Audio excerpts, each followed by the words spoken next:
We're live. There we are. Happy birthday. Birthday to you. Happy birthday to to you. Happy birthday. To Taylor Guitars 50th. 50th anniversary. Happy birthday. Happy birthday to you. No one wants to hear me sing that song.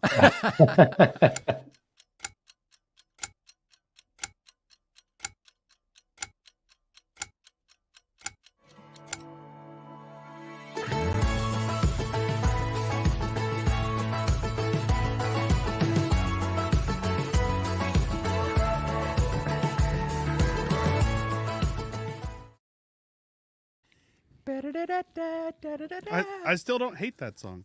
Which one? Our little intro clip. We stock can't music. change it now. Give it 200 more times. Jim, that would mean we'd have to. I don't even know where I found it. I'm really glad I licensed that clip properly, though. Yeah, you did, because we played it a lot, didn't you? Yeah. I like it. I like that's, yeah. It's it got works. a little ring to it, right? Yeah. Yeah. Ladies It's and gets you gentlemen, pumped. it's our 50th birthday today. Jim, is it today or yesterday? It is the 15th, so We hope. today, yeah. We'll never truly know, but yes. I heard that tomorrow is the anniversary of the shop flooding. Yes, that's what Bob said. Huh. Well, that, for what it is, we brought Jim on the show. Everybody, ladies and gentlemen, our special guest, Jim Curlin. If Jim ever has a 50th birthday, we'll never know because he still looks 22. Yeah, well, that was years ago, so. I know, this is the thing, is Jim is like much older. Jim has looked the same the entire time I've known him. I know, he has, right? He doesn't has not- age. It's He's going to not be aged. spring-loaded, man. I'm going to wake up one morning and it's going to be like, boom. You think so? He's like Just the waiting. Paul Rudd of Taylor. He doesn't age at all. Oh, yeah. Oh, for real? Paul It's all Rudd about looks the young, soft right? focus lens. It's oh, that's what it's about. That's all you got to do. You That's how never we do it. age with soft focus. I love this, ladies and gentlemen. Thank you for coming to hang out with us. Oh my goodness! As you can see, producer Jordan's jumping in to help with the show because Mr. Mike Venezia is up. Wait, this just in. We got a message from Mike. Hey everybody, it's Mike Venezia. I am here at Russo Music with a couple of dozen of my best friends, and we're doing a 50th anniversary showcase tonight. But being that it is prime time and it is the actual date of the 50th anniversary, we have something that we want to say on three. Ready? 1, 2, 3. Happy anniversary, Taylor Guitars! Enjoy the show. Happy 50th.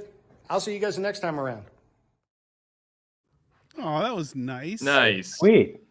Mike's That was- awesome. Mike's the best. I'm a little sad that I'm not over at Russo. That is a great store. That is a great store. That is Gabe and I got to film in Russo. It's in Philly. That's the Philly store. Oh man, That's a lovely music store. it is lovely. Yeah, it looks like it has a really cool setup.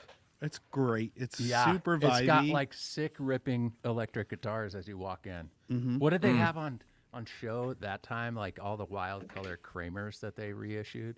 I had a lot of stuff. I know they had a good selection of Reverends, which we know I Oh. love. They had a whole bunch of cool. This is cool, man.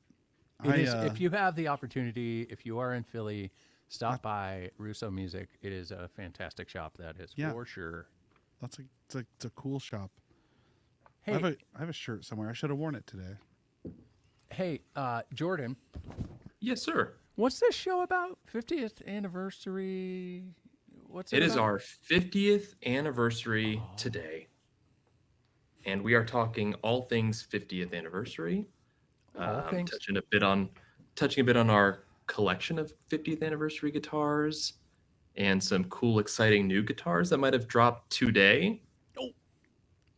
Like what? The legacy guitars? Are we talking about Like the legacy col- guitars. The legacy collection? What's so Legacy exciting? collection. Gosh, I can't wait. We're going to talk about the history of Taylor guitars through Jim's point of view. Encyclopedic. Revisionist history. Jim wrote all the story stories. from Jim. I was talking to Bob earlier, and Bob's like, "Oh, Jim is my safety net. He's my everything." That's how he said it. He says, "Jim's my everything." Jim's my if you want a everything. good Taylor story, just ask Curlin, because he knows it. He wrote it. I just listened to those guys talk. Actually, I love that's what I love about the podcast is Kurt and Bob together, because they're two logs that burn off each other, I know. and they it's so just great. help each other remember. That's the best. Yeah, but Bob and Kurt together. And it's nice to hear, Kurt jumping in. He's got some really good stories and some really good points of view that we don't always get to hear from Kurt. He's a little elusive when it comes to the primetime episodes and such. But he's really fun to hear from. Well, he is fun to hear from. But you know what else is fun? Ladies and gentlemen, this is a Guitar Nerd podcast talk show. We talk a lot. Keep the feed clean. You know the deal. Keep the feed clean, or else Gabe's going to put you in timeout. We want to keep the nerd and Guitar Nerd. Did I do it right? I did it right. We have no hug your haters tonight. None. Not even Bob. Wow. Bob doesn't hate us yet. That's real. Anyway, he told me that today. So it's also a good opportunity to say, let's bring 2 minutes of sports up just a little bit in the show. Gabe, I would like to congratulate your team for beating my team. It was a well-fought 5 games. I thought it was great. It was good. You guys have been a juggernaut. The Guardians, if you guys are familiar, Gabe is Go a Guardians Guardians. fan. I'm a Tigers fan. The Guardians have been a juggernaut all year. They're doing a fantastic job. I'm rooting and- for him here. I'm really excited about the Yankees. I hope we take him down. Well, here's my thing. I'm not rooting for them, and I am rooting for a Subway Series. So I would like to see the Mets and the Yankees in the World Series. I'm sorry, I just That'd be fun. That would be fun. Now, baseball gods really want the Yankees and the Dodgers. Think about the revenue, right? Let's think about Yeah. the revenue right there. But Gabe, I think your team does have a legit chance. They are wonderful. They are stacked. Your bullpen is fantastic. You hit when you Best need to closer in hit. all of baseball. Yeah, for now, but whatever.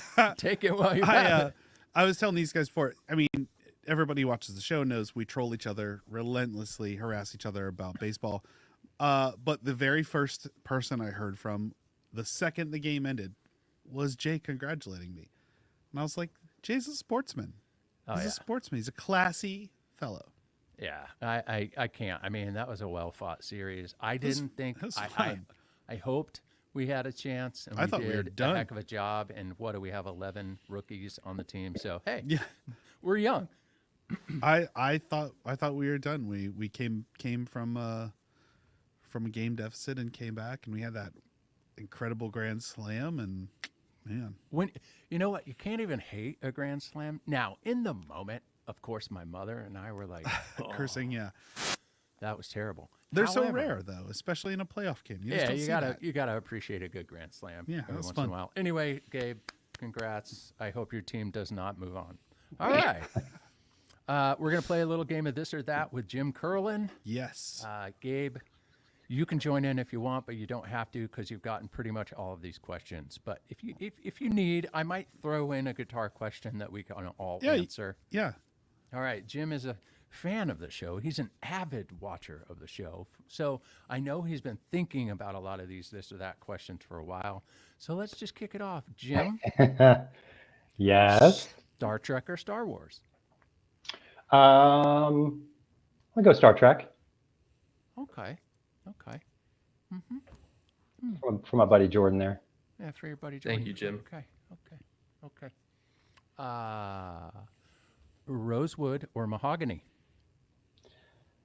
I'm gonna say, can we do Ironbark because it kind of has both? The sound of both. Now you're starting to play the game like Mike Venezia. I know I'm Yeah. splitting hairs already. That's not fair. I'm gonna go mahogany because I at one time owned a 514 CE, which I loved. So yes, mahogany. Okay, mahogany. We like this. All right, now we're going to get to food real quick. Let's talk about a beverage, okay? Okay. Coke or Pepsi? It's got to be one or the other. It's got to be one, man. Coke. I'll go Why Coke. is that? Why is that? Yes. It's a classic, and because we Yeah. live in San Diego, you can get Mexican Coke, with real sugar if you want it. So Yeah. that sort of tips it that way, I'd say. In a bottle still. In a bottle, yes, Mm-hmm. Yeah. for sure. Okay. Are there any Pepsi people here? I can get don't- real sugar Pepsi all the time. So I don't even know of any So Pepsi I don't even person. know how this works. I- I'm not even gonna lie. I don't drink soda. Really. Yeah, I don't really either. But Did you say ginger ale. Pepsid? Yes, Pepsi. Okay. I'm at that age. Okay. Ready? Strat or telly? Well, As he's got a telly on the wall. Yeah, I'm gonna go Telly. Oh yeah. Okay. Telly's all the way. Amp or modeler? Amp, because I'm old. You're old. He's far older than Taylor Guitars. Did you know that, guys? He is. He's older than Taylor. Can you believe that? I'm a year younger than Taylor, and he's a year older than Taylor, right? Just 1 year, right? Taylor? Yeah, in dog years. He looks yeah. 22, though. All right. And our last one, last but not least. This is just it's kind of a yes or no question, not a this or that. Actually, no, I got one more music question and then a yes or no question. The Clash or the Misfits? If I'm being honest, I'm gonna go Clash. Because I just remember listening to them first. I think I came to the Misfits a little bit later, and I loved their stuff. yeah, I love that documentary about them too, with the Joe Strummer one. That was a good one. Yeah. Joe Strummer is fantastic. Yeah. Rest in peace. All right, and the last one is just simply pineapple on pizza. Yes or no? Yes. However, you gotta have jalapeno on there. Not ham, jalapeno. You want a little Interesting. spice. You want a spice to counterbalance the Okay. sweet.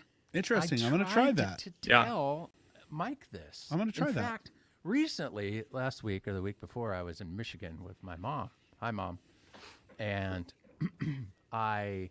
we went to get pizza, and my mom put pineapple on pizza. I'm telling you, man, jalapenos, pineapple. That's what it's all about.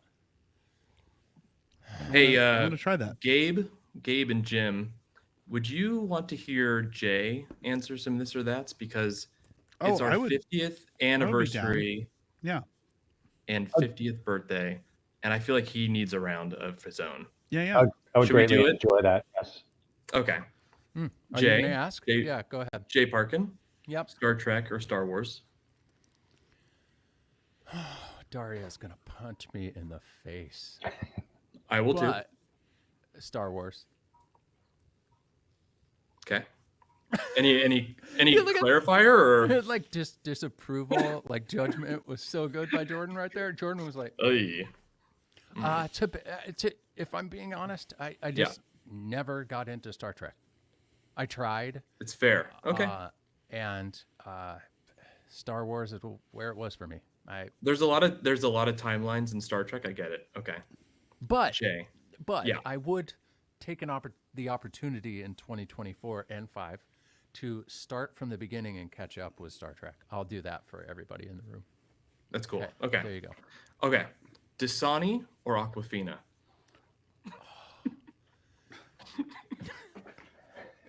You're a cruel man. You are a cruel man, Jordan. Yikes. There's a lot of inside here. There's a ladies lot and of gentlemen. inside there. You got to pick one though. You're gonna drink it for the rest of your life. You got to go. Aquafina. Okay. Yeah. Jay, cutaway or non-cutaway? Non-cutaway. Non-cutaway. All right. Because I know you, this is not going to be a tone wood like everyone else gets. You get maple or you get mahogany. You are a recording expert, and what do you prefer? Well, as a generalist, I would go mahogany no matter what. I think mahogany is just a dry, woody tone that is just fantastic for a guitar. Gabe, as we've said probably 712 times on the show, has the very best Builder's Edition 517 on the planet. It is something, there is something special is about that magical. instrument. However, maple is great for layering and for focused energy when you're recording. So I'm not saying no to maple, but just as a generalist, I would say mahogany. Okay. Lentils or quinoa? Your choice of protein. How Midwestern is Jay versus Californian is this question. You gotta pick. Man, my father-in-law would be like, I'm gonna say lentil. Okay. Last question. Dave Matthews. I already love Sublime. you, Jordan. Oh, That's awesome. easiest question. That's a Ladies good and one. gentlemen, That's this is the great. first time you are ever going to hear me say this. Dave Matthews. Yes. Oh, that Gabe. was good. That was a good time. We're justified. That was a good one. That Yeah. was a good one, Jordan. Cool. All right, ladies Thanks for and gentlemen. playing, Jay. Speaking of legacy, you guys want to see this legacy that happened today? I'm going to play a clip real quick. I want to see that. And then we're going to talk about it. Check it out. This happened today, 10 a.m. Pacific Standard Time, is it? Hey, Peter's watching. He got yelled at for that once. Is it daylight time or standard time, Jim? Do we know? Time's an, Let's just say Pacific. time's an illusion. Right, right. Just avoid. This happened today, ladies and gentlemen. This is the first serialized Taylor guitar, and we now have it.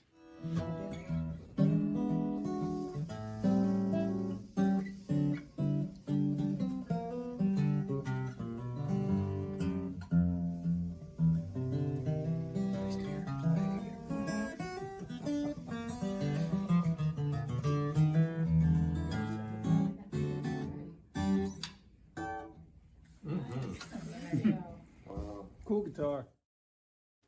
Yes, ladies and gentlemen, check That's this out. awesome. Yeah, check this out. I know you can't probably see that. Maybe it focuses at some point. Yeah. But this is the actual receipt. That guitar was purchased in 1975, 1/25/1975 for $490. How did this That's cool. happen? How did you guys get this thing? Westland Music Center, right? It was purchased at Westland Music Center. Here is the warranty. No, that's the name. That's the name The that Taylor company. used at the time. Westland Music. that's right. Company. It was Yeah. Westland That's Music right. Company before it was officially Taylor Guitars. That's right. That's right. That's right. That was the corporate name. George Morris bought it. And if the story's right, Jordan, you might know the story better than I do. Yeah, no, George reached out to us, and it was something Glenn, who runs our customer service department, kind of checked into and was like, oh, this is kind of, what are the odds that this is actually real? Looked into it, and sure enough, it was. And I think they were in the market of selling it or sending it back to us. Because of the time that it is now, our 50th anniversary. So we were able to get it back and have it in our museum. Wow, that's incredible.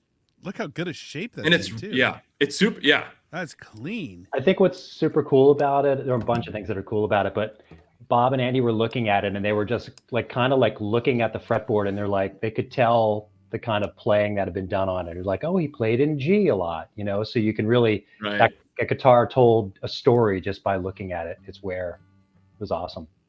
It's funny when you see a lot of those old time guitars, especially like the pre-war guitars, it's cowboy chords on the fretware.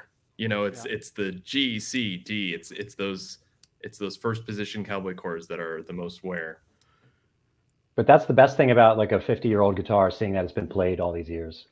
That's Yeah. super cool. I know Bob was happy to see that. I bet. That's exciting. Yeah, it was super exactly.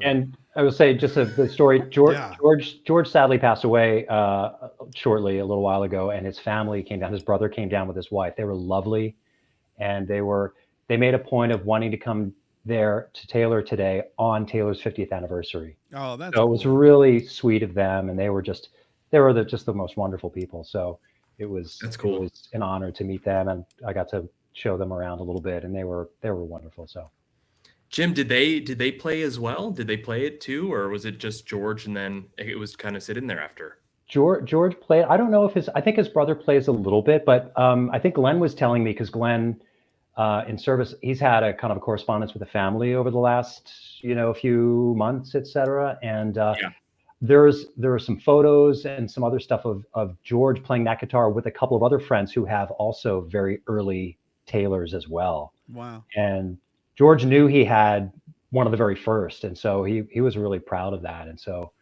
because what's the serial on that? 00101. So that was technically the first serialized Taylor.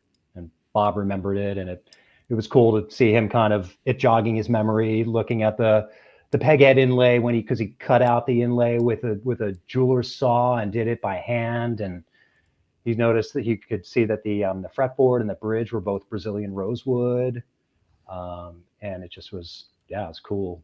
Brazilian rosewood, that's rad. Mm-hmm. And I think he said at the time Brazilian rosewood was $2 a board foot. $2 a board foot. Yeah, he was telling us a story about that. $2 a board foot for Brazilian rosewood. And then it got to a point where it was what, Jim? And he couldn't afford it. Oh, it was still cheap, but they were so poor, Bob and Kurt, they couldn't afford to buy any of it. And I think they were located right by an archery supply company that had Brazilian rosewood for their stuff. And it was right there, but they just couldn't afford it. They couldn't muster up $100 to buy some of it. So that's how strapped they were back in the day. Yeah, it's pretty awesome. Speaking of legacy, then, I guess maybe let's just dive into the legacy collection real quick. We'll talk about those guitars. Then I'd like to go through some innovations over the last 50 years and maybe wrap up with maybe a couple other video clips that are special. Jim is the man telling us stories today, so I'm really excited that he's here. Let's open this thing up real quick to the legacy guitars. As you guys know, we launched a legacy collection today, and I'm going to show you about a 2-minute clip to get the conversation started, and then we'll continue. We'll be back in 2 minutes. I'm excited to talk to you because we've got some really cool special new guitars that we're introducing, as you know, that are very artfully displayed behind us here. This is part of what we're calling a legacy collection. Yeah. And as I think the name would suggest, legacy, really, there's an idea of guitars that have a real historical significance in Taylor heritage. And these are guitars that I know have a lot of personal meaning to you. Mm-hmm. This is a project that you're really involved in. So we're going to get into some of the specific models. I want to just preview by talking about what they are, but I want to ask you about how this whole idea came about. So we've got 3 models that are from the kind of classic 800 series, right? So this goes back to the earliest days of the company, right? Very earliest. Right? Yeah, we started with the 800 series. So we've got the 810, we've got a jumbo, or 815, a 6-string, and we've got 12-string 855. That's right. And then we've got grand auditoriums. That really changed, I think, the trajectory of the company. We built our company on the grand auditorium. And I know you've talked about how that's actually changed the way music was made. It was recorded and played. So we're going to get more into that. But how did this idea come about? What was the whole idea behind these legacy guitars? Something sort of magical happened in me at 50 years. Like all of a sudden that seemed like, oh, I could legitimately talk about a legacy. I never really felt I could at 20 years, 30 years, 40 years, 49 years. Probably won't talk about it at 51 years. But at 50, it's like, well, there is a legacy. There really is a legacy. And our guitars, we're always changing, advancing, and moving our guitars. And at the same time, I thought, the guitars that I made back in the day, I'm going to say we made them. I was the wellspring of the designs of these. By the time we got to the Grand Auditorium, it was me and Larry Breedlove working together. I just thought, I'll bet you people would like to see those guitars. They're so good. Yeah. Gabe, I know you've only been able to see them via video, but we need that 810, Gabe, and that 514 are like the only guitars anybody would ever need. And then if you need more, then you buy the 815, the 855, and the 714. That's it. I mean, they're Totally. absolutely remarkable. It's very exciting to be able to do this. Having a conversation with Bob today, he was lamenting in joy. I mean, he was just like, I saw him at one point sitting across the hall from here, our VP of product development, Ed, in his office. They were sitting having a nice conversation. And Bob was just kind of kicked back, like leaned back and kind of just, yes, these guitars, these were always my favorite. I loved them. So bringing them back was very special. Jim, what did you learn? I mean, you've been telling Taylor stories via different outlets, in different capacities for many years, right? Sure. Almost how many years now? 26-ish. 26-ish, right? Almost 30 years. Okay. You have been here half of Taylor's life, if not a little bit more. That's remarkable. But I saw a little bit of different Jim when we were filming all that content. And did you feel different? Did you feel like you were part of the legacy at that point? What was that? And kind of unpack doing those interviews with Bob. Well, I think just the theme was different. You know, I think what's interesting is that when you think about anniversaries at Taylor, our tradition has always been to introduce something new and innovative, right? So Bob, for so many years, would use that as a springboard for a new idea. I mean, the Grand Auditorium was released for Taylor's 20th anniversary. You know, the MT Neck came about at 25th anniversary. And Bob was always, I really got a sense that there was just this unquenchable desire to make the guitars better. He felt like the job wasn't done yet. There was more to be done. I think there was progress along the way. I think the GA was kind of a plateau. He hit a point where he finally felt like he had kind of shed the inherited body shapes, you know, that he had gotten from the American Dream with Sam Radding. And he had kind of between him and Larry Breedlove, they had arrived at sort of an aesthetic sensibility and kind of a sonic sensibility.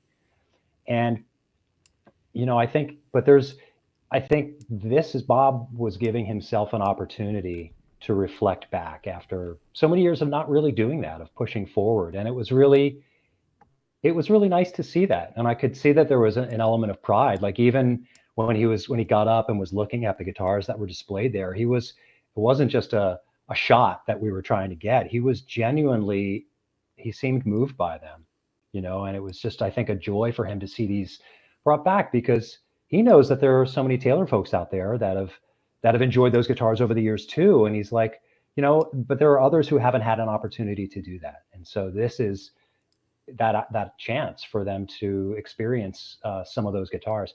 I will say that what's interesting is that these are not pure reissues, right, of a particular moment in time.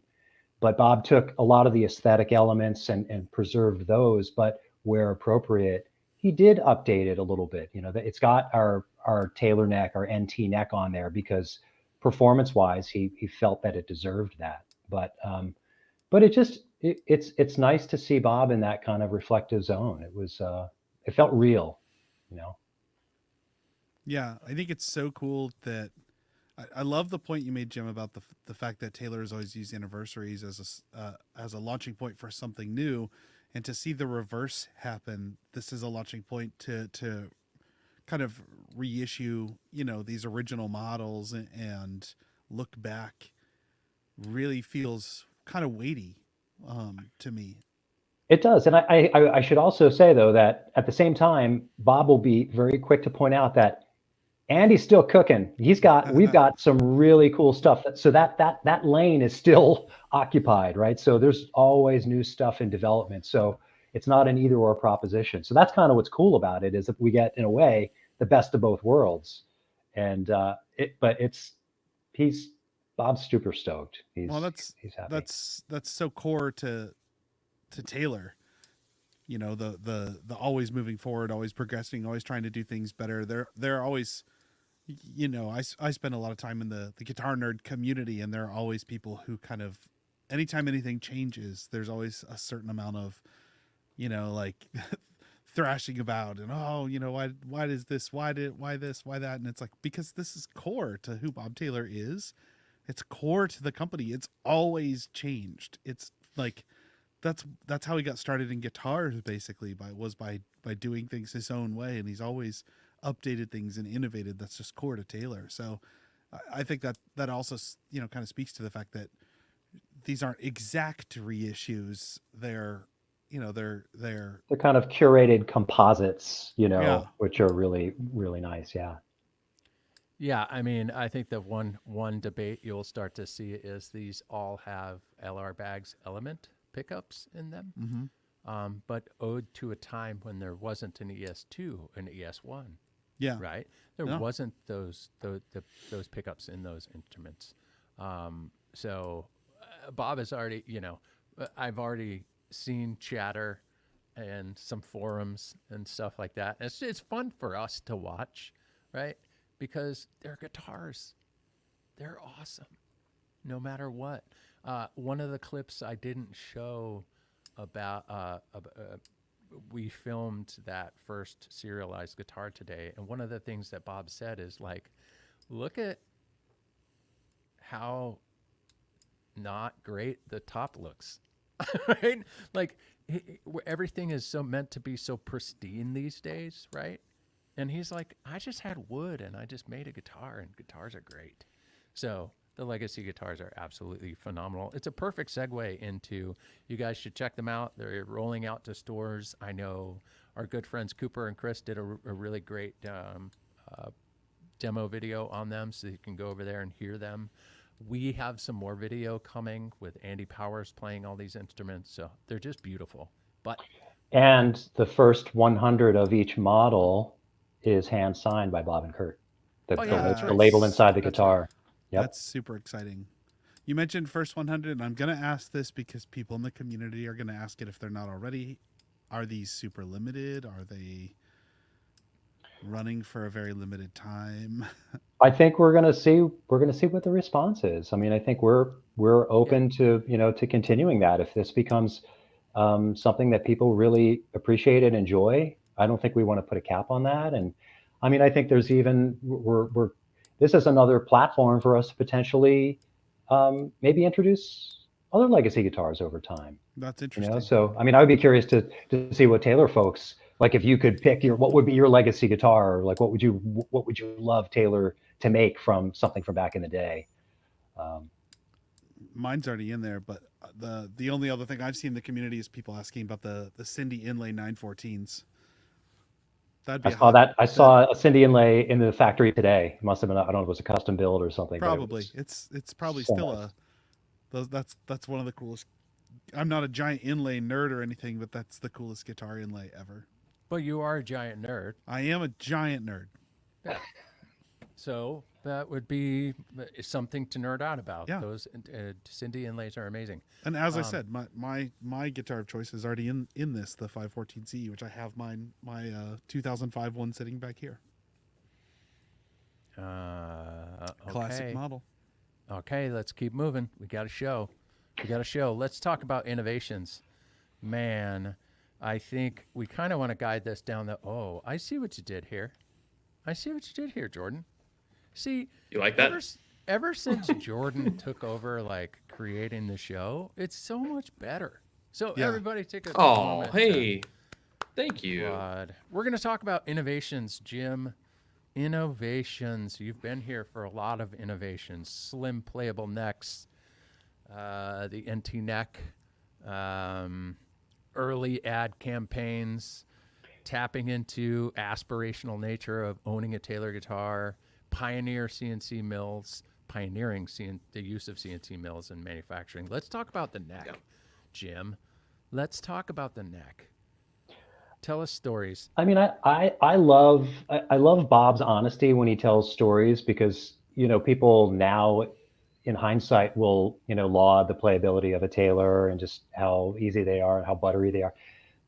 But it's funny, Bob will talk about the early days, and people will say, "Hey, back then, Bob, why are you making your neck so skinny? We like them." He's like, "Oh, are they skinny?" Like, he didn't even realize that they were particularly slim. It was kind of an intuitive thing for him, and it felt right. And all of a sudden, electric guitar players started playing them, and and the rest was kind of history. So it's funny how things that in retrospect we think are these deliberate choices sometimes are just kind of, in a way, happy accidents.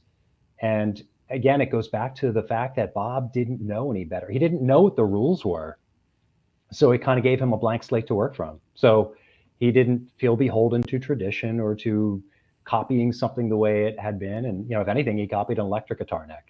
So it started with that. And it I think it's hard for younger people probably to remember a time when older guitars, acoustic guitars in particular, really could be hard to play. You go past the fifth fret and forget it. So I think that was it. It was a big part of it. And then I think like the NT neck, obviously that fast forward, that came for the 25th anniversary. So that was later, but it was another effort to push it forward. And I think Bob talked maybe, Jay, in one of the most recent podcasts about the importance of standardization and what went into transforming the factory in order to produce that neck. And it wasn't just the neck.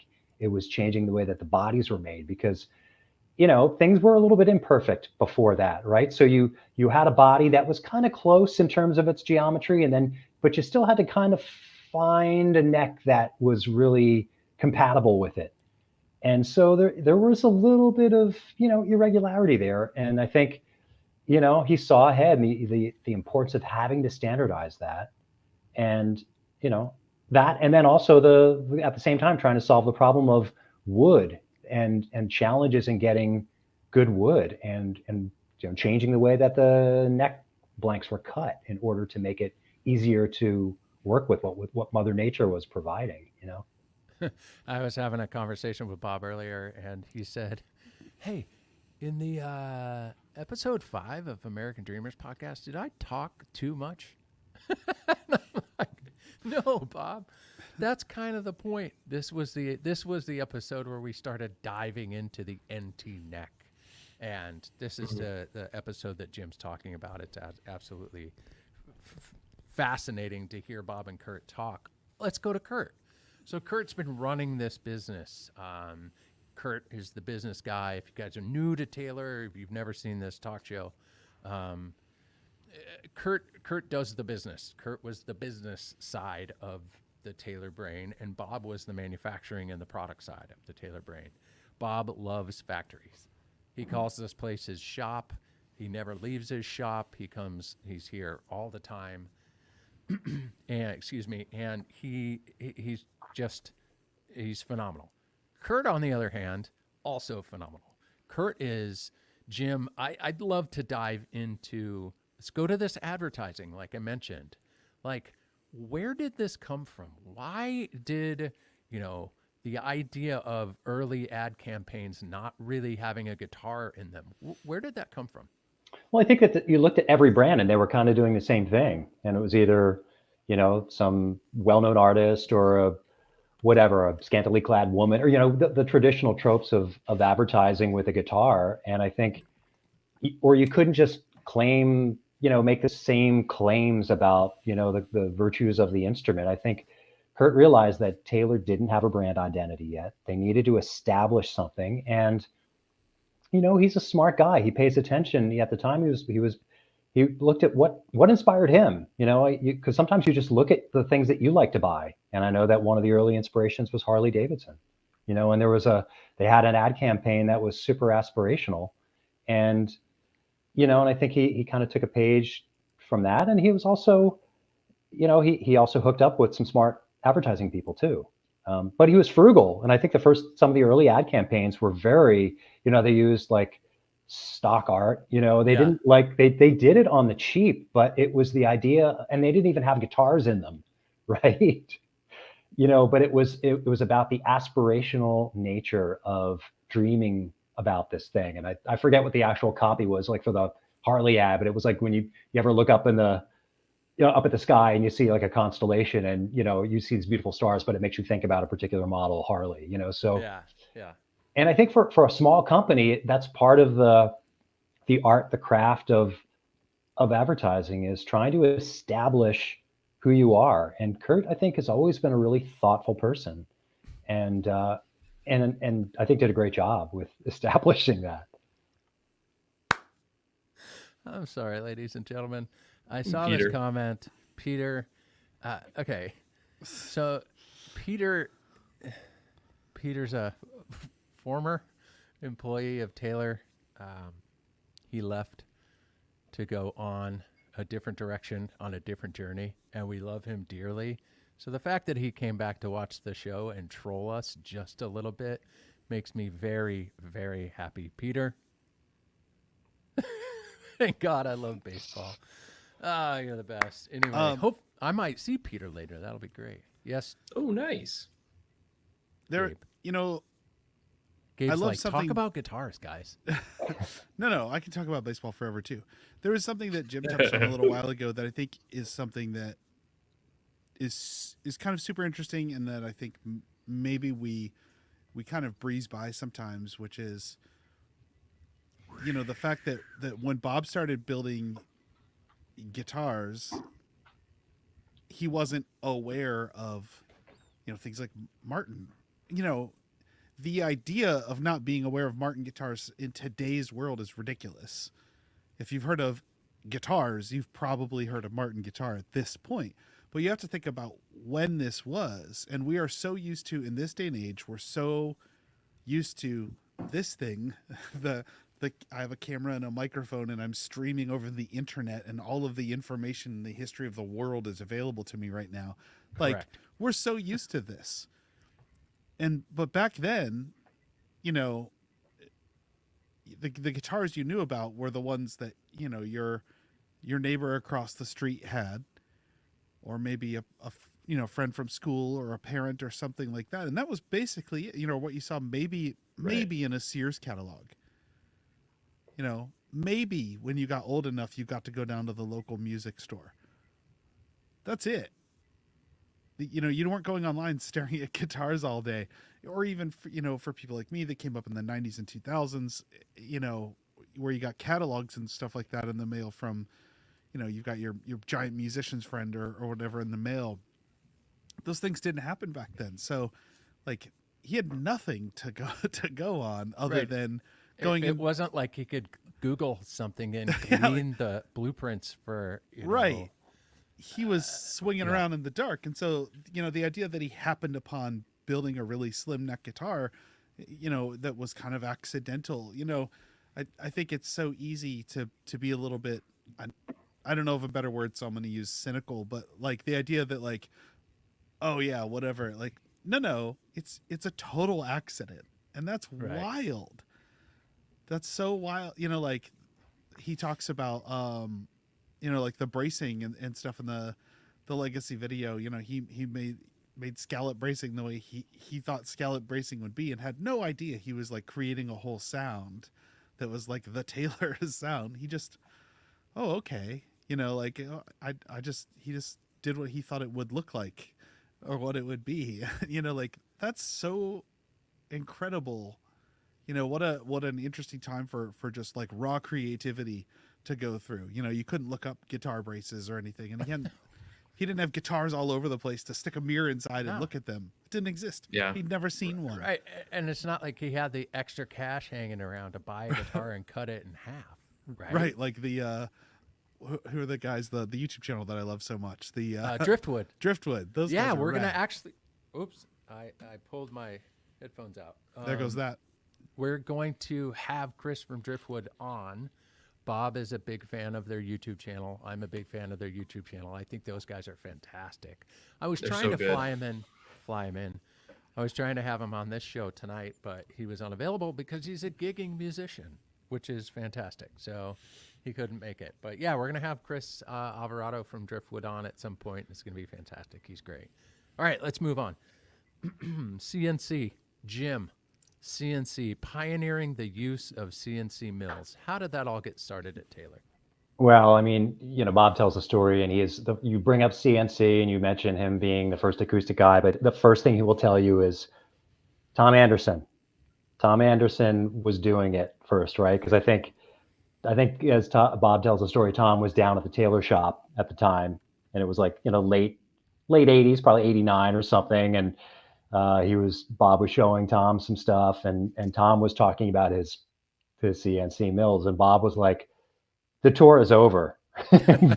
We're going to your shop," and so he went, and that was a eureka moment for Bob, and so he bought his first one shortly after that, and it was such a game changer, and it's because suddenly after years of having to rely on a lot of hand tools, suddenly you had something that you could program and have it do things, carve necks, do things with great accuracy in ways that hadn't been done before, and it was like, holy cow. Bob talks about that, the first CNC mill replacing like 10 tools.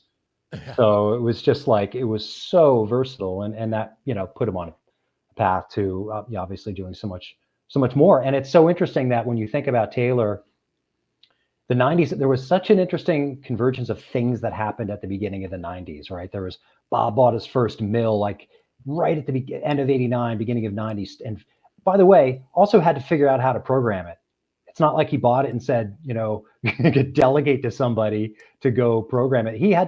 He talks about that all the time, sitting there, I think at night listening to, I think it was Nancy Griffith, like one of her albums, and just figuring out how to program this thing, which was, CAD, Mastercam. It was a fairly primitive kind of language, but it did what you told it to do. And, but then that also was right around the time that MTV's Unplugged happened. And so all of a sudden you have these two things. Taylor's like, okay, we've got this ability to bring more precision to guitar making, and we can also elevate the volume at the same time without one coming at the expense of the other. And then all of a sudden, acoustic guitars are cool again after, a decade plus of not being so cool. And it's just, some of it again is, Gabe, to your point before, about things being accidental. Sometimes it's right place, right time. I think we just happen to be poised as a young company that we were able to, to kind of catch that wave and, and move forward. Yeah, it's really interesting as we go through this. We're talking about 50 years of Taylor guitars. That's a big accomplishment, right? I mean, I remember finding my first experience was with a Taylor was a buddy of mine got a remarkable royalty check or something like that, and he wanted to buy he was a professional gigging musician. He wanted to buy an acoustic guitar, and he bought this guitar, and it was called a Taylor, and I had no idea what it was. And I swear to you, it was probably the year you started, Jim. So, I mean, it still had a big, giant, like Fishman on the side of it, I want to say. Like, it was cool, and it was a grand. Let's move to shapes now, and we'll come back to some of the other stuff. But we forget. Some of us forget. Some of us didn't know this, but it is not only our 50th anniversary, but it is the 40th anniversary of the Grand Concert and the 30th anniversary of the Grand Auditorium. Holy cow, Jim! You weren't here when the Grand Concert was developed, but you were here when the Grand Auditorium was developed. What was that like? Well, I got here in '98, so the Grand Auditorium had been around for like 4 years ish. So, but it was still relatively young. But I mean, I think you looked at the inherited shapes that Bob had from. I did backwards math there. Did you see that? This is me still hoping the Tigers beat the Guardians. Jim, for the sake of this conversation, you were here when we launched the Grand Auditorium. Go. Okay, I'm sorry. I misspoke. I was there. I saw the first one come out of the birth canal. Yes, I right. remember it so well.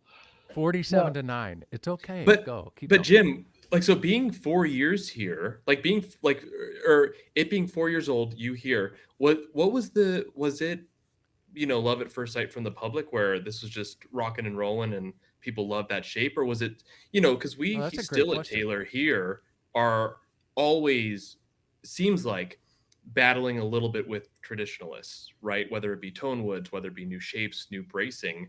Was the Grand Auditorium just like, oh my gosh, this is amazing, and It's different than a triple O and a dreadnought. Or were you finding yourselves back then battling with a little bit of the traditionalists there?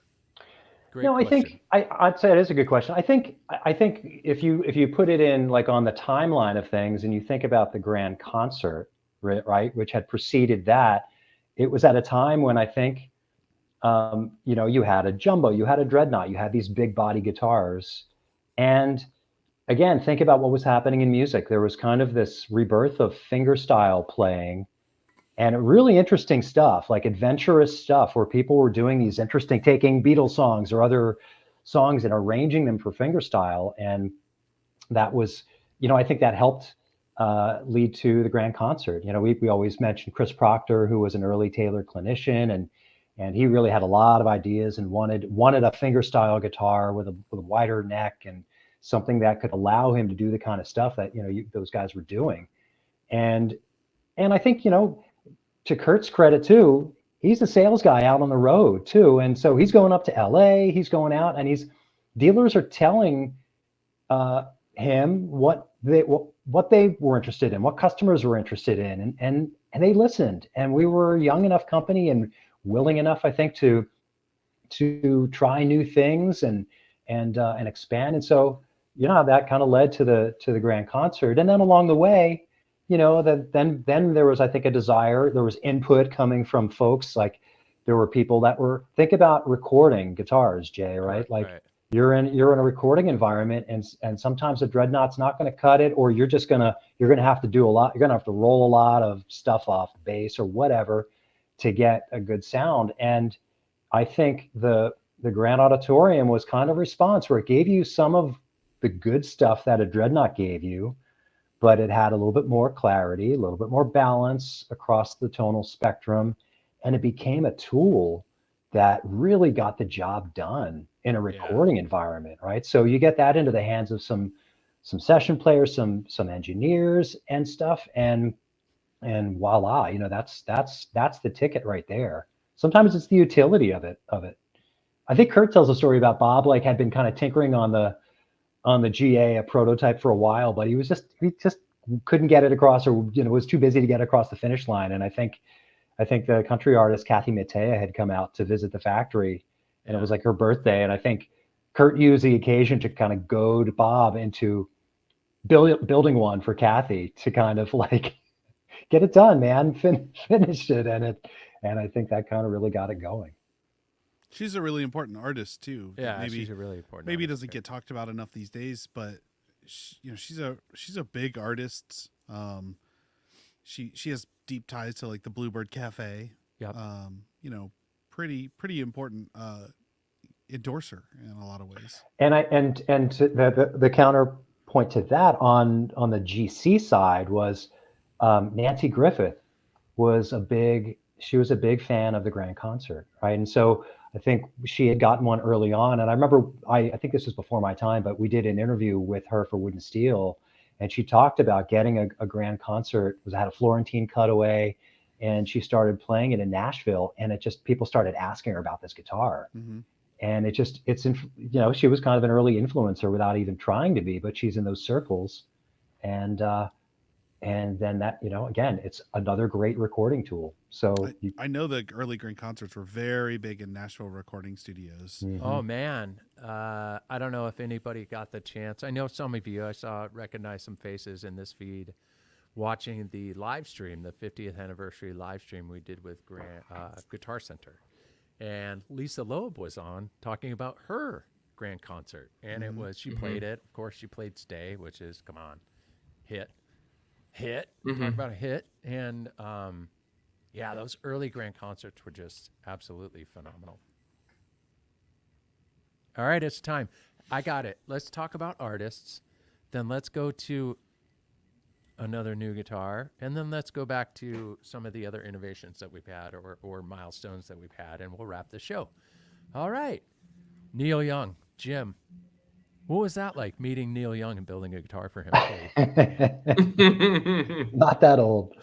No, I think Bob talks about it in his book, but it's, that was like the first sort of star artist, that Bob saw playing one of his guitars. And it was like, I think he knew that it was that Neil had bought one, and that there were rumors that it was in, he's using it on the Rust Never Sleeps tour. And Bob, he goes to the theater with his buddies, and I think his buddies are all like kind of skeptical, like, yeah, right, like, yeah, he's going to be playing your guitar, and he comes out on stage and he's playing that basically that 855, that 12-string rosewood spruce guitar.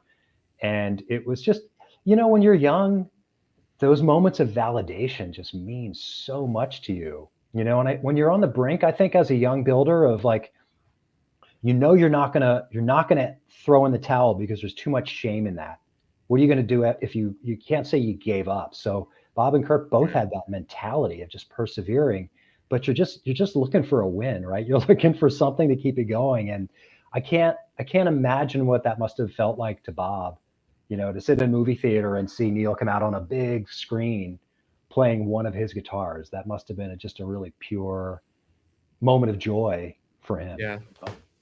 Bob and I were talking about that the other day. What a lot of people don't realize is that a lot of these builders, a lot of these guitar manufacturers, they know each other. They're friends, right? You've heard us talk about Bill. Bob spoke at Bill Collins' funeral. Bob and Bill were incredibly close. Jean Lervet helped Bob and Kurt in the early times. Bob learned a lot from John Lervet. Chris Martin. Bob was texting with Chris Martin today. Like, it's not all Ford Chevy, right? There are these moments with these builders. They just know each other. They go so far back, and it's a small club, and they're all kindred. Rarefied air, yeah. And they learn from each other, and they when there are challenges. You've heard, there was Chris Martin retiring, right? It was almost like an exit interview that he did. I'm sure you've seen it. What was it, Guitar Player magazine or something like that? And he was just talking about how Bob helped make Martin a better guitar manufacturer. They had to start making more playable guitars, period. And so they all helped each other growing up. It's pretty phenomenal. Let's go into Leo Kottke and Dan Crary.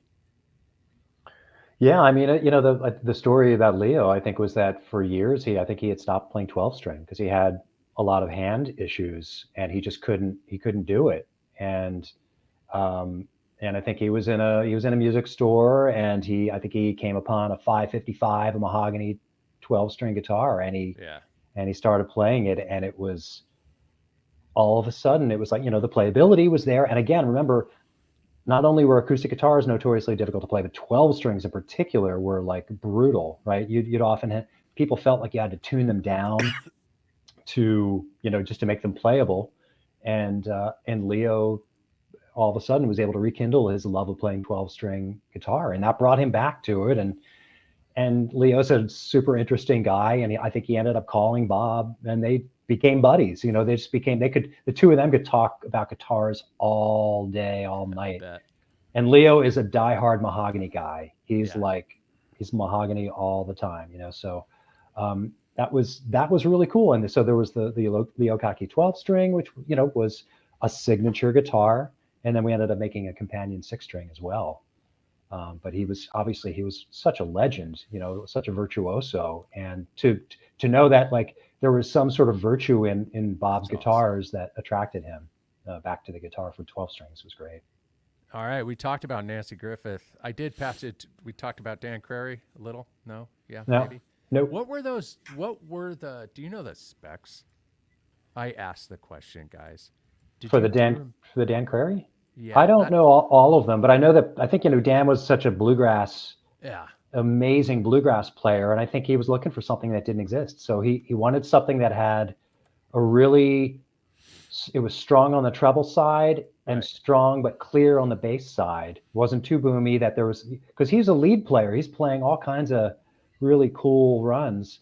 And, I think he started to talk to Bob, and Bob would, a lot of times those guys back in the day were like searching for a luthier who would work with them, who they could commission this guitar to it was the same with Chris Proctor in the Grand Concert. Like, would you be willing to try to make this thing for me? And Bob was. And so that led to the Dan Crary model, which I think it's a cult favorite. I think Bob talked about it Yes. recently, where it's like people will find them used out in the market every now and then, and people who have them covet them, and when they do find one, they're like, "Oh, I have to have that." The reason cool. why I wanted to ask the specs, I should learn that. I get asked about the Dan Crary model a lot. When I do a public tour, somebody will be like, "Are you ever going to re-release that?" Leo, a little, right? But it's mostly the Dan Crary model. I should find out the specs. Maybe we should do. I know that it was. I mean, obviously, it was. I know it was a cutaway dreadnought, Yeah. which at the time was kind of novel, right? Right. And it had a very novel looking cutaway too. It did, and it also had. I know Bob. I think he talks a little bit about the shape of the braces, the bracing profile. They were more blade shaped, and I Yeah. think that helped him get that stronger treble push. Yeah, thinner and taller, I think. Thinner Yeah. and taller. Yeah. Yeah. All right. So that leads us to Prince. How did that come about? Well, I think that came about there was a dealer in Minneapolis, and I think there was, there were some of these things happen through different dealers, but I think there was through the communication chain. I think Taylor was made aware that I think Prince may have already played a Taylor at that point, but there was a desire to that. I think again it was like, maybe you should try doing something that's interesting. Try something new that's got some color to it. And it was right around the time that Larry Breedlove was experimenting with color staining maple and spruce guitars. And I think they had the license to, to be creative and do something. And remember, this is the time when, this is the 80s and acoustic guitars were not cool. But the idea of adding some color to it, giving it a little bit of a flair that you might see in an electric guitar, it was like, oh, this could be interesting. And I think they built this guitar on spec for Prince. But I think the communication was that Prince didn't play anything that was branded, so Right. they had to make the guitar without Taylor in the headstock. So it was kind of an anonymous thing, but the word got out. But apparently, Prince liked the guitar. It made its way into a couple of videos, and Next thing you know, he had was it a grand concert or a grand auditorium on Unplugged? Was it Unplugged? it was a grand concert. I think it was like a custom version of like a 612 CE, a purple one. Purple 612 CE. But that purple guitar kind of opened the door to what later became the Artist series. Yep. Right? Because like other artists caught wind of, oh, these guitars are kind of cool. You can do different colors. And so I know like Jeff Cook from Alabama. Alabama was a huge country band at the time. Everything, lots of hits on the charts. And so these requests started coming in, and so we started doing more of those, different color-toned maple spruce guitars. And it, again, the era of MTV and music videos, you have a cool, sexy-looking, acoustic guitar in those videos, and it really popped visually, and that really helped a lot. It seems like that's because I think of, Martin will say the Eric Clapton model after his MTV Unplugged came out really did wonders for their rebirth of the acoustic. Mm-hmm. Seems like that's what Prince did for us too. And I don't know. I tried dropping it in the chat, but he did a live version of Cream with his purple guitar. It was so good. The one it's where so good because he stops halfway through. Where he stops. Goes, I wrote the song about me, right? Yeah, totally. And he stops mid-performance because the people aren't singing it exactly right, and then he won't keep going until they get the part right. But yeah, no, I think it's like those cool performances where these artists will kind of like reinvigorate the rest of the artist community. With the cool performances, regardless of, Eric Clapton could have made any guitar sing, same with Prince, but it's those iconic moments that kind of give it the rebirth it needs. And so then we got a couple of other notables, right? And then something brand new. Let's do this. America, of course, Dewey and Jerry Beckley, Dewey Bunnell. Jerry with a G. Yeah. Jerry with a G. Yeah. Huh. They were a long time. They've been playing our stuff for so many years, and I think Jerry is. I spoke to him one time, and he's been quick to point out that we started making a 12-string grand auditorium because of him. Because I think he requested one as a custom, so we started making that. Interesting. Yeah, but they both All have right, cool Taylors. So then Dave Matthews played our guitars for a while until he drove through Chicago, and then he started playing Rock You Bridge. can't help yourself. I can't. Taylor Swift, of course. Taylor Swift. She brought her guitars back on the Eras tour. That's pretty phenomenal. I think the thing that's cool about that is that, you know, obviously her profile is huge, but I think the idea of her inspiring so many young women to write songs, like Yeah. it may take us a little while to learn what the impact of that is, you know, but it's so cool.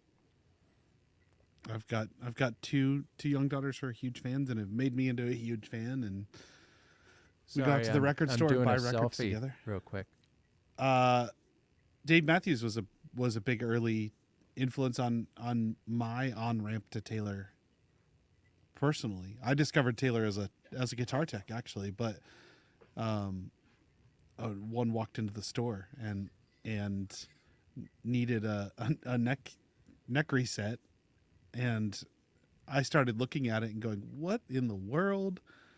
And had to, you know, investigate, and you know, it was a whole other thing. It was like, oh my God, you know, like this is wildly different than any other guitar that's ever walked in here needing a neck reset. This is different, and I had to learn about it.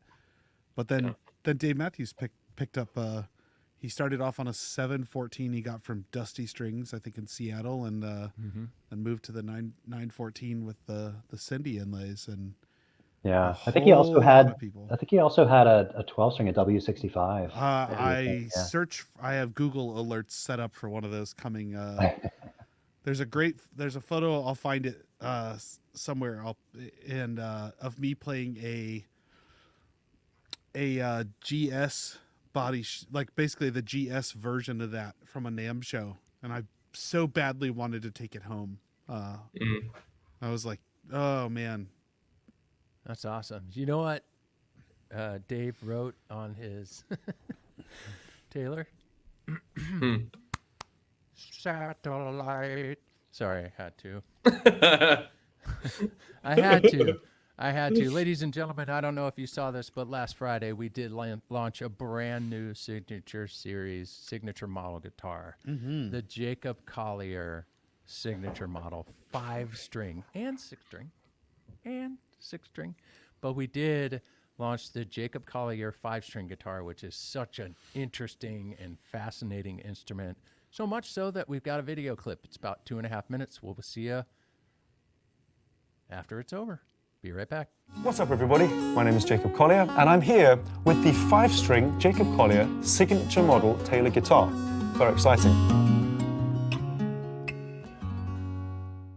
Around 2021, 2022, I began to have like a feverish dream in my mind. I came into contact with the extraordinary Taylor Guitars team and Mr. Andy Powers. And I mentioned the idea to him in passing. I thought, well, it would be really cool, wouldn't it, Andy, to have a guitar that was basically a tenor guitar, but with an additional string, like a miniature body where you could have access to the 4th language and the 5th language, but a guitar that literally anybody could pick up and play any chord on, and that it would sound just immediately great.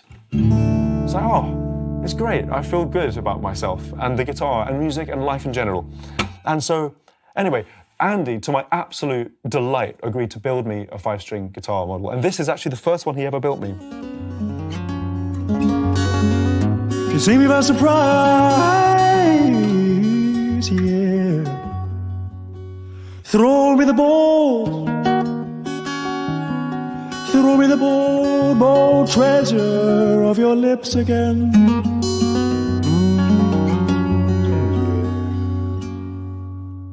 So the strings inherently with this guitar are tuned as follows. D is the lowest string, A, E, A, and D. Very symmetrical, palindromic, and overall great. Nutritious, you could say, even. There's very, very open tuning. Those of you who play open tuning guitar kind of know this sound, but it's extremely accessible on this instrument in a way that I just find incredibly enjoyable and something I'm very proud of.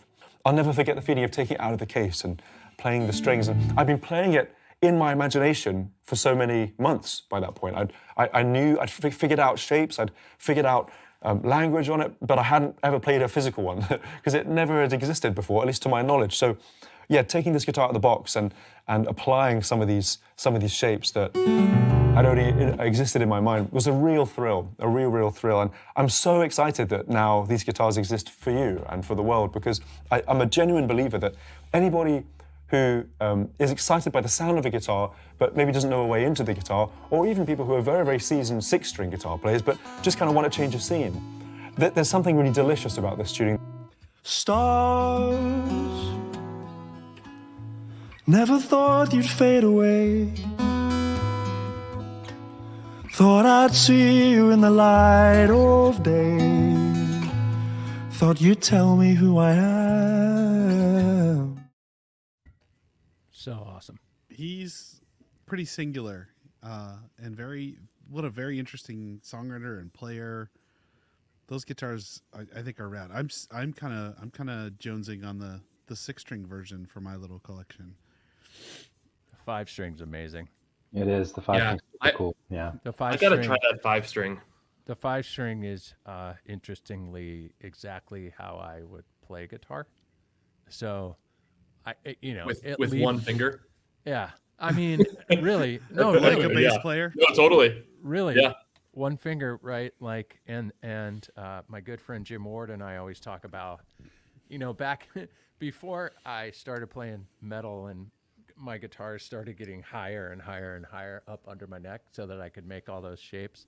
I played my guitar really low, and so I had to learn how to play basically power chords and such with one finger. And so I'm not a good guitar player. I just know I play what I write what I play. Does that make sense? Like, we talked about this when Nick was on the show, and maybe when Tony was on the show recently. We were talking about, like, if someone says play this chord, I'm always like, show me that real quick. Okay, yeah. Oh, that chord. Yeah, I got that.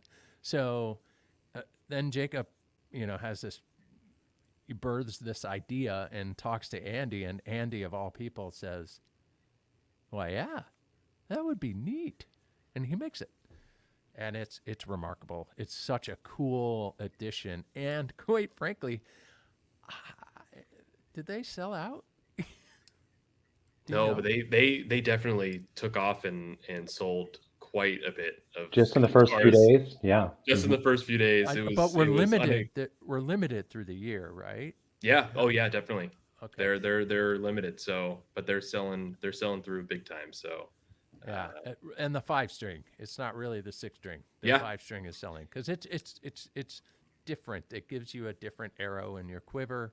That's super fun. The idea of Daria. No, I want one. Anyway, all right. So there's that. Let's go back to a couple of key moments in time. We'll touch on them real quick, and then we'll wrap up the show and let everybody get going. Because let's be real. You know what time it is? It is. It's the bottom of the 7th, and it's 4-2 Yankees. Sorry, Gabe. Okay. A couple of other milestones: Tecate Factory, the GS Mini. Ooh, that's a fun one. V-class bracing, and sourcing, wood sourcing and planting initiatives. Let's talk about the Tecate Factory, Jim. Well, I mean, I think it speaks to, well, Bob's love of factories, and like he always will say that I love factories, what they can do, and I think it was Bob taking the long view. He knew that it was going to be a big task to create a factory in Tecate, but he saw, the need to do that. If Taylor was to continue to grow and expand in terms of both volume, but also in terms of the breadth of the line, we needed to figure out ways to make guitars in new ways. And so, he started, it started with guitar cases. So it was moving the production of those down there. And then, I mean, he tells the story again in that most recent podcast in the 2000s about the fact that for like 6 weeks or so, right, he had our case factory in El Cajon, overproduce for a period of time so that there was enough of a surplus that they could go down every day for like 6 weeks and teach people in this new facility how to make cases. So So it's like just the thought that goes into that, the planning that goes into that. And then it's just like little steps that then the next thing you know, you can make a baby Taylor there, so we transitioned the production of that down there. And, fast forward and you look at what a robust factory that is now that we've since built another facility. And I think one of the beautiful things about that, it's unfortunate that, more people can't go down and see it, but that really was something we could build from the ground up. Right. And so there's a flow to it. It's fantastic. It allowed us to start making a GS Mini down there, and then introduce things like the 100 series, the 200 series, et cetera. So it's the forethought, and then it's the willingness to put in the years to do what it takes to create that.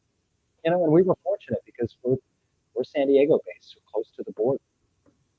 Bob was like, look, we want to have quality control. We want to maintain that. And so we didn't want to go deep into Mexico. We wanted to go have it be very close to the border so that people could go back and forth every single day and really be a part of it. So they really are two sister factories.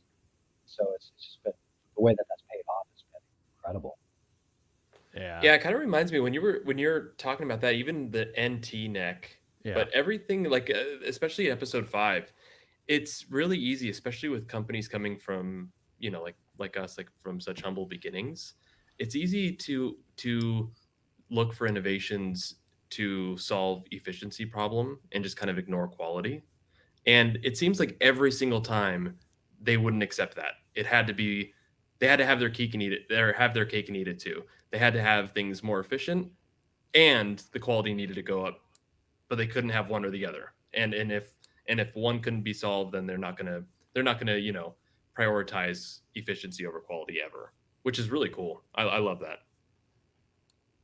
Yeah, Bob and Kurt, yin and I think yang. that's kind of, I think that's kind of.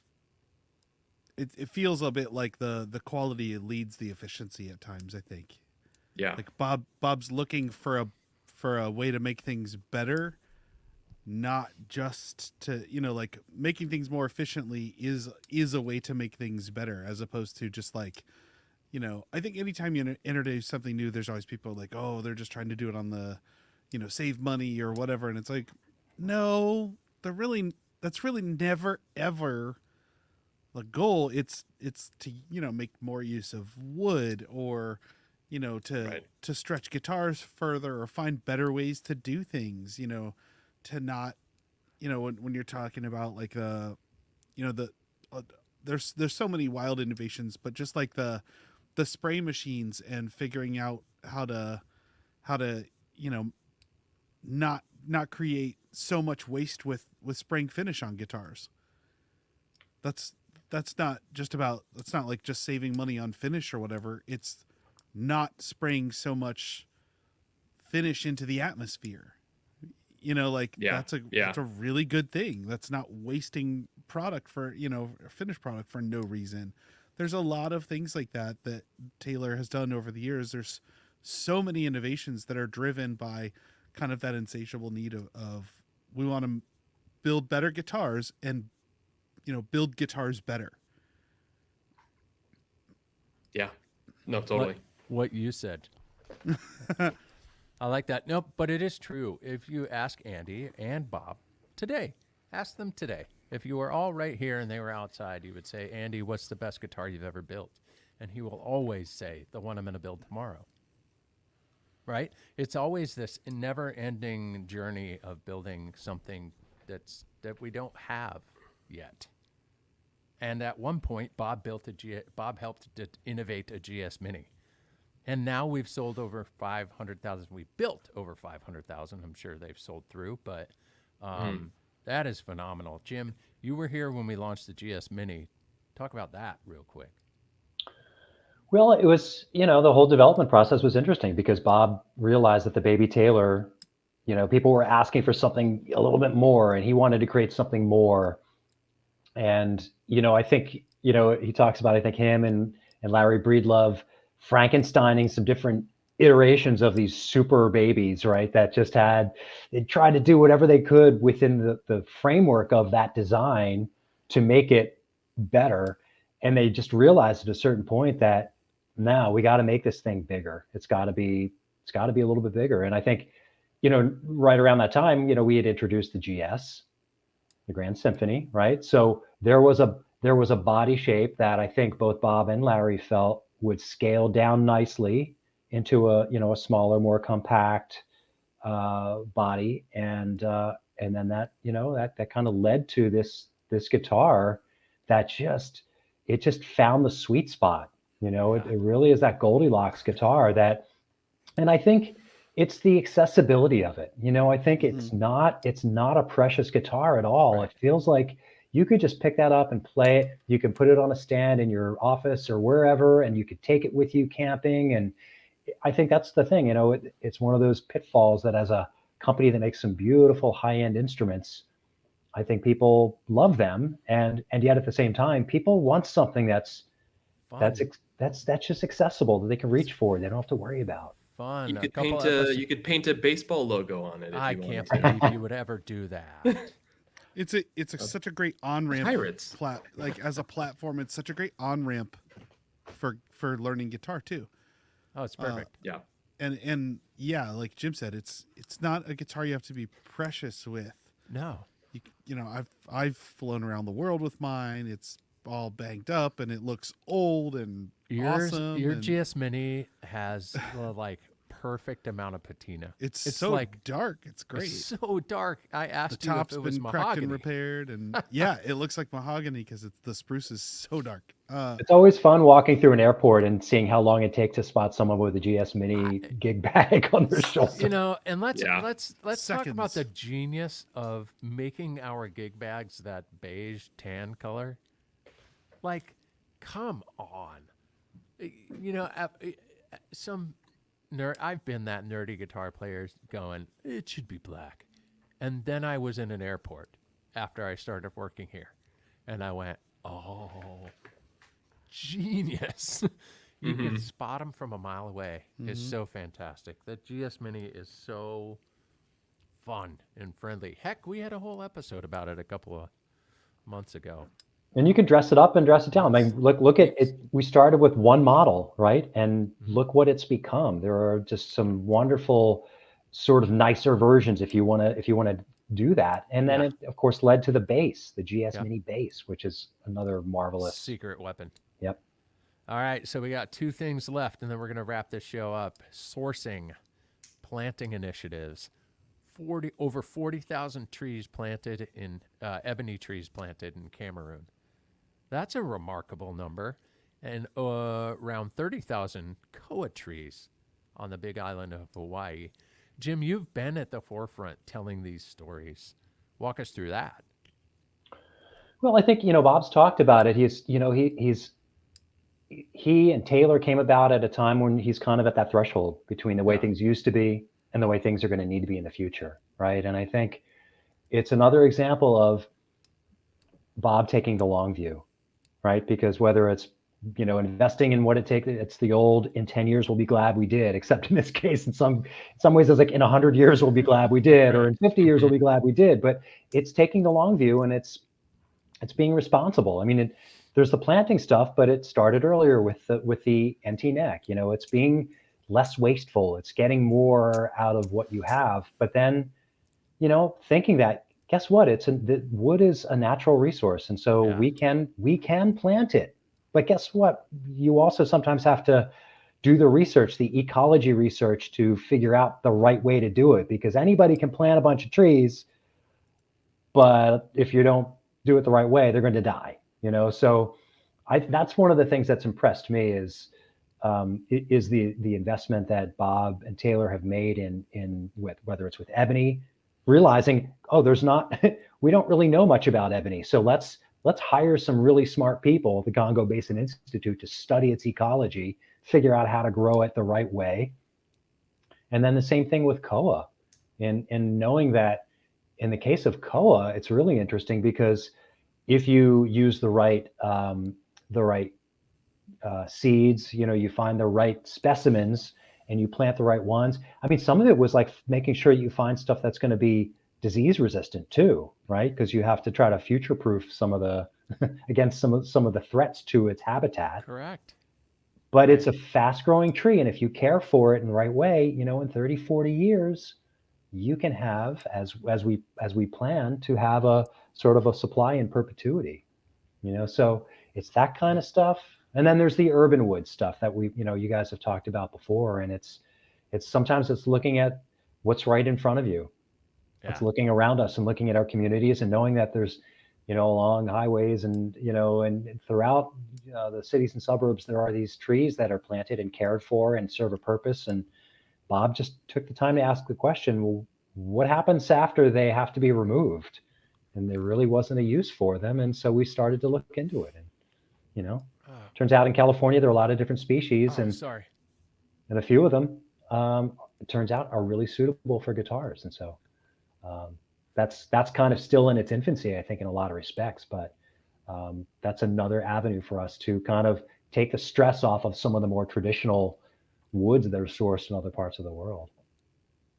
And last but not least, I took these out of order, Jordan, because I kind of want to say this. Mm-hmm. So Jim and I were in a meeting last week, and we were talking about some guitars. That's what we do here. We may or may not build guitars. We may or may not build new guitars, new old guitars, legacy collection. We may have some new guitars coming down the road. And one thing that was brought to mind was V-class bracing. And I think I said, man, Andy was in this meeting, and I said, remember when you said that V-class bracing is just the first page of chapter 2, and which is going to lead us down this road of where guitars can go, right? So we broke the rules, as a lot of guitar nerds thought, right? What do you mean you took it? Can only be an X brace, and we turned it into a V. And a lot of people love those guitars, but Jim, the majority of your time at Taylor were X brace guitars, and then Andy does that marketing meeting with us that time where we're all in there, and he picked up the plate of food and shook it. Do you remember that? Yes. Yeah, and the food fell off. It's just a moment that will always be remembered. What did you think, Jim, being here for so long with these? This is how acoustic flat top guitars are made. They're made with X bracing. And then Andy comes in the room and says, I'm changing the way this is done. What did you think in that moment? Heretic. No, I think I think it was not a surprise in the sense that we've got such a history of doing that, of being the heretics. Bob's been a heretic many times over the years, and so but I think that it took a while for me to grasp the concept of what V-class actually did. But I think sometimes it's an analogy that helps, right? And Andy talks about having his epiphany watching the surf, because he's such a big surfer, and seeing that correlation between, order and disorder in the form of a wave, So then at that moment, then I kind of understood what he was doing. Yeah. And it still took a while for it to sink in. And I think there's still a natural skepticism. It's like, you got to okay, let's hear it. And I think it's proven itself. But like you say, it's just the beginning. It is just the beginning of this platform that kind of gives you this open road. And so I'd say stay tuned, I would say stay tuned. Oh yeah. Gabe, you're the nerd. You're the recording nerd. You record all the time. I record some of the time. You record all the time. What was your feeling, or you experienced that V-class for the first time? What were you thinking with that ear of engineering music? I was lucky. I experienced V-class the first time in one of the best places you can, which was Southern Zach Ground, Brown's Nashville, studio. Zach Brown's studio, in the hands of, like Nathaniel Murphy and people like that. And People like that. yeah. And it was Trey Hensley. Trey Hensley was there. Paul Childers. Paul Childers was there. Yeah. And also at that shoot, Andy pulled out the Grand Pacific prototypes. And for me, I didn't know what it was, but I kind of knew why it was different right away. As an engineer, there are things you're always fighting against. And there are always, and as a player, there are things that you always have to just like deal with. I have ape hands. I have big hands, and I overgrip like mad. And we talk a lot about things like fretwear and guitars, and fortunately, I don't overgrip in the sense of fretwear, but I will push strings sharp. Oh yeah. And like B strings, I've pushed sharp my whole life, and I've always had to fight against. I've always had to cheat, G and B strings, cheat tune them, and then you have to retune, recheat when you have capos on and all that stuff. Or, you get through a recording session and you get through a song and the artist gets to the end and they hit that last big chord, and you just listen to it as the chord decays. You just hear all the notes warble in and out of tune, and you're just like, oh, golly, like, yikes. Like, okay, well, that take was good, but let's retune and hit that last chord again, because that sounded terrible. Because, and like literally, you'll cheat tune the guitar to that chord and then hit it again so it sounds good. The thing about V-Class that like I said earlier, anytime anything new happens, there are always traditionalists. They're always kind of the naysayer crowd. And I think people immediately call snake oil on things, and especially people who haven't tried it or don't know what it is yet. And the thing that I heard right away that was most significant was the linear decay of notes. So when you hit a chord, all the notes decay at the same rate in a linear fashion. So you don't hear notes warbling in and out of tune. And you can do this with like any other guitar. You can put a tuner on it and hit a chord and just watch it go in and out of tune. If you've got a polytune, you can hit a chord and just watch all the strings go in and out of tune. That's what happens. And the thing about V-Class to me, one of the biggest things to me is that notes decay in a linear fashion. And so when you hit a chord, they all go the same way together. And that's really significant in recording. And there's much more harmony, or what Andy would talk about calling intonation. The notes are much more in tune with each other. And that's hugely significant.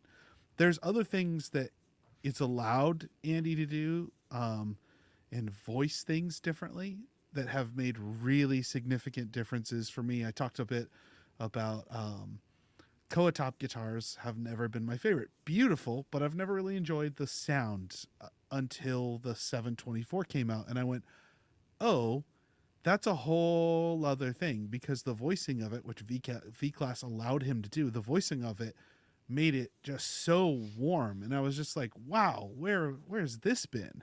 It always sounded kind of bright and brittle to me, and there's so much warmth out of that guitar. It's just a knockout. And same thing with like maple guitars. It's given him the ability to milk tone out of things in a way that I haven't heard before, and it's pretty special. I think people like to kind of split hairs about certain things, or they'll compare it against their 20-year-old guitar and go, well, my older guitar is more bass. Well, yeah, it's 20 years old, man. It's opened up. Like, yeah, of course it is. But I think as I age in my guitars, like, my Builder's Edition 517, that guitar is just an absolute lion of a guitar. It's wild. And I can play it against anything. There's an episode we did a while back where we were comparing old guitars and new guitars, and I played that against my 1979 510 and my 2005 514 CE. And the idea was, do old guitars really sound better, or are they just different?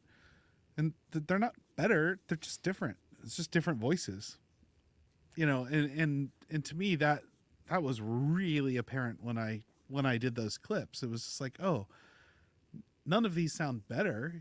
They're just different. They're just different. Yeah. And I think V-Class has really just made some big strides. But to me, the biggest thing was that the notes decay in such a linear fashion, and then just sustain too. You just get miles of sustain out of things. This is a great comment, real quick. Which is true. So here's the thing. That's true. This is true. It's V-Class does things for people like Gabe and myself and Daria, who spend a lot of time in the studio, right? It does things for us that is just, it's invaluable. I mean, it's just so remarkable what V-Class will do. Now, there are a lot of traditionalists who love the sound of a guitar right here. Yeah. It might not be I'm- that great. I'm out one of there. them. Right. And it might not be that great I in front of a love all microphone. these other guitars too. The Right. idea that, the thing that I always kind of like, I'm no stranger to talking to nerd guitar stuff all day long in forums like our Taylor Guitars Owners Group on Facebook and other places. It's not an either or. You can love all the things. The idea that, that there's a tone that you like and a tone you don't like. I like all those tones. I like them all for different reasons and for different purposes. Yeah. In the same way that I love, I love D28s or D15s. Oh, yeah. And I love 814s and I love 810s and I love, I'm a guitar nerd. I love guitars. Yeah. I love them for the things that they are. I love hummingbirds for that thing that they do, that muted dead string kind of Gibson thing. I particularly love guilds. There's, mahogany back inside guilds are really, really cool. It's not an either or thing necessarily. It's not. It's a all and every. Right. Just because we love this about, V-Class bracing and because I feel like that's such a significant benefit doesn't mean I don't like X-Brace guitars anymore. I play them all the time. Most of my guitars are X-Braced. Yeah. Yeah. Yeah. Well, I love it. I love it. I love the fact that it is just page 1 of chapter 2. Yep. I love that. I love that Andy has not stopped. I love that Andy is, 5-7 years ahead of us. I've said this many a times. Andy has been designing new stuff for years now that none of us know about. Isn't that what's exciting about so anything fun. that you really get excited about? Imagine if Ford had made the Model T and never done anything else after that. Imagine if they just stopped. I think Andy said something very similar the last time he was on, remember? He's like, what if a car manufacturer just made the same car from start to finish? Right. That's it. What if you just never did anything else? The whole point is to try to do something else and do something interesting and solve a problem or make something work better for, where you want it to go. That's kind of what gets me excited about new guitars. The cool thing about the Legacy series is that gets me excited about older designs, those older styles and those, I'm stoked to play those. I think that's going to be amazing. There's a couple of those. I'm like, man, I might want to buy those. Oh yeah, that's really exciting. I love those flavors. Yeah, That doesn't. It's Rob's not an either right. or. That's a good point, Gabriel. I love the sound on both my 310 and my 324 for different reasons. Yeah. When it comes to us recording nerds, that is exactly what we do. Yeah. We're finding different tonality and different things that we can capture. And we're capturing a moment of audio time. 100%. And it's special to us. It's a snapshot of where you are right then. Yeah. There was the 320, just like the straight, mid 2010s 320, yeah, the all mahogany dreadnought. Yeah, mahogany top Sapele back and sides. One of my favorite Taylors ever. Killer guitar, incredible guitar, X-braced and really simple, but it was just a really special model. I don't know. I just get attached to specific things. I'll pick something up and play it and be like, dude, I love this. This is amazing. Yeah. I love it. Well, guys, I think it's coming to the end. We've gone a little long on the show, like we always do. Yeah. It is what it is. What Peter, is long I'll be on there this in a show? minute, I promise. Jim, it's always great having you on. We do need to have Jim back on more often. You're fantastic. Totally. But if Thanks, you could- guys. I If appreciate you it. could sum up your time at Taylor, what have you learned the most from working at Taylor Guitars? The paint never dries. There's always something new in the works. It's never a dull moment. I never thought I'd be at this place for as long, or any place for as long as I have. But I think it's a testament to that ongoing innovation. And I think with Andy being here, you see another generation of creativity coming aboard, and that's it. It's like it's never ending, and that's exciting. Because I think in anything we do in our lives, we're always looking for fresh inspiration. So, yeah. I love it. I love it. We're grateful for everybody hanging out with us. We know, yes, another virtual high five. Evan, thank you. Matt, good to see you. Tex, always. Rob, Daria, Merv. Man, you guys came for this one. Jordan, when's the next show? It's going to be 2 weeks from now. What are we talking about? The 29th. We will be talking about a ton of different guitar models throughout our whole lineup. Okay. And just the holiday season in general, but you got to stay tuned. Stay tuned, ladies and Stay gentlemen. tuned. We'll see you back in a couple of weeks. Make sure you get our emails. We will see you. We appreciate you. We're grateful for your time as always. Now, go watch the ninth inning. What are we at the? Yep. Yeah, it's top ninth of the inning. Ninth inning. Sorry, Gabe. Not looking good for my Guardians. No, it's not. But whatever. You got some baseball left. It's all good. That's right. We're not done yet. Never count us out. No, you guys are a great team. I'll say it one last time. All right, everybody, take care. Thanks, everybody. Have a good night. Happy birthday, Taylor Thank you all. Guitars. Jim, thank you so much. Jordan, great to see you. Jim's Gabe, the best. fantastic to see you. Thanks, All right, Jim. everybody. Thanks for letting me hang with the cool kids. Signing out. All right. See you, Time to nerds. say goodbye. Bye-bye.